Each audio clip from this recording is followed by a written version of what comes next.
Our next speaker is Ranesha De Fonseca from the University of Gothenburg. So she has been doing her experimental research at the Institute of Marine Research in Norway. And now we were going into the triploid salmon.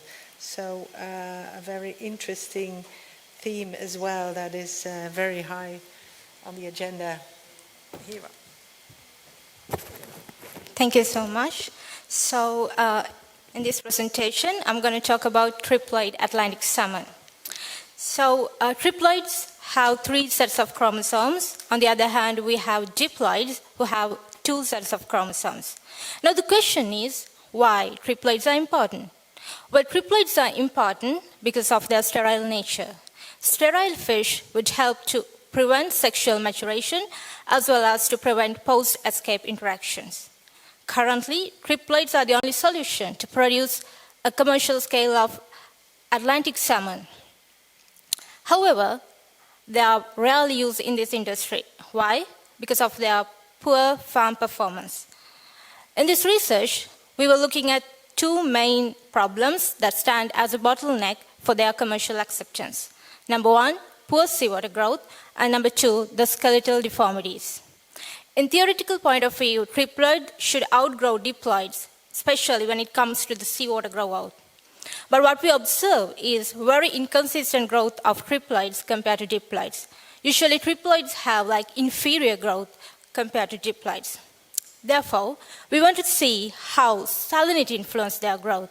What is the optimal salinity we should have to show or to observe their maximal growth potential? In addition, triploids are also known to suffer from skeletal deformities when compared to diploids. And triploids, they require a higher amount of dietary phosphorus than diploids to maintain their bone health.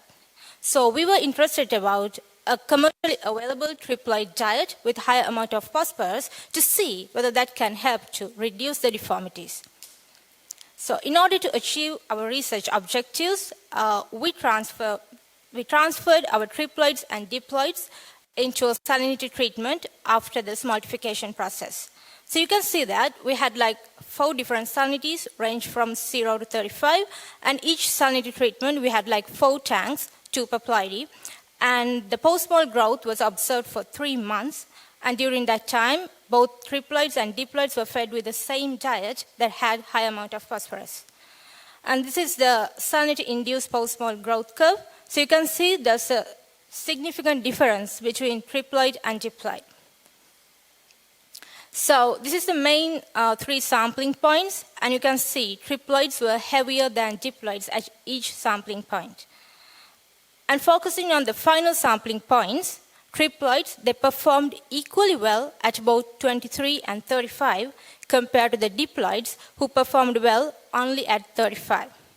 This means triploid, they did not impair their growth at higher salinities like 35, but still enhance their growth at lower salinities like 23. Moving to the vertebral deformities. So we use radiology to assess the skeletal deformities. If fish contain 1 or more deformed vertebra, then we considered it as a deformed fish. And we calculate the percentage deformity, and compared to the previous studies, we did not observe any significant difference between ploidy, and then also you can see we only observed 21% of deformed triploids in our experiments. So we could say that higher phosphorus diets reduce the deformities down to 21%. Target market. So it is estimated that 25% of Atlantic salmon will be produced in RAS systems by the year 2030. So we would like to suggest recirculating aquaculture systems as our target market, because in RAS systems, it is easy to control the environmental conditions for triploid, especially lower salinities like 23 ppg. And also, if farmers experiencing high rate of male maturation, then triploids would be a great solution for that. In addition, we also would like to suggest Atlantic salmon feed producers, because triploid have a really different physiology than diploids.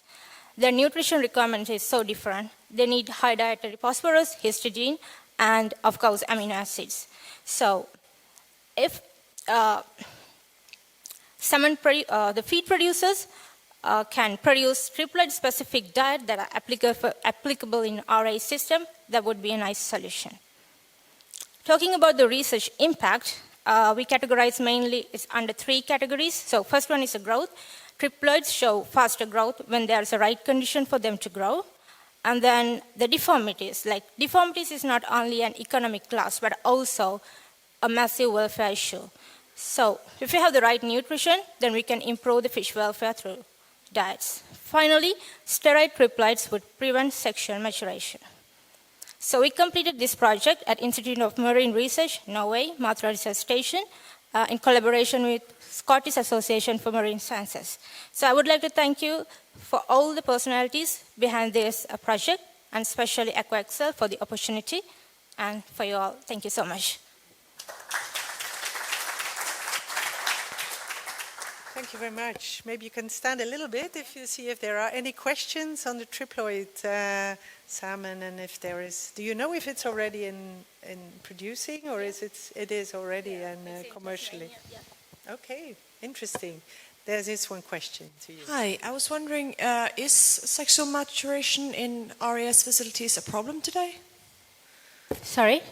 Is the issue of maturation of salmon in RAS system, is that an issue today? Yes, it is an issue because like male maturation is unwanted in aquaculture, or the maturation basically, because if they mature, then their flesh quality will be reduced. And I think there are some reports, when it comes to the female also, all the female population, they also get mature like 20 to 15%. So it's an issue.